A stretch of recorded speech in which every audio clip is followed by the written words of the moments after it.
हाय, hello, नमस्कार. स्वागत आहे तुमचं माझ्या नवीन व्हिडिओमध्ये. आज आपण घरच्या घरी चायनीज नूडल्स बनवणार आहोत. तर नूडल्स आपल्याला चांगली पाण्यात उकळून घ्यायची आहे आणि उकळून झाल्यावर ती बघायची आपल्याला शिजली का नाही आहे. आणि शिजली असेल तर आपल्याला ती गाळणीमध्ये चांगली गाळून घ्यायची आहे आणि मग आपल्याला त्याच्यावर स्वच्छ पाणी घालायचे थंडगार.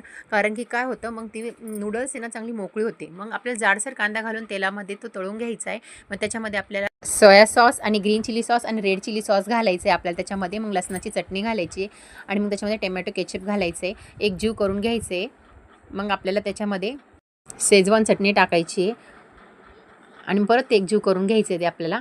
आणि मग नूडल्स आपल्याला अशी मोकळी मोकळी करून त्याच्यामध्ये टाकायची आहे. चवीनुसार मीठ घालायचं त्याच्यामध्ये. मग त्याच्यामध्ये आपल्याला हक्का नूडल्स मसाला घालायचा आहे आणि मग त्याच्यामध्ये आपल्याला फूड कलर बी टाकायचा आहे, कारण की कलर येण्यासाठी एकदम छान असा हॉटेलसारखा, चायनीज हॉटेलसारखा. मग मस्त एकजीव करून घ्यायचे.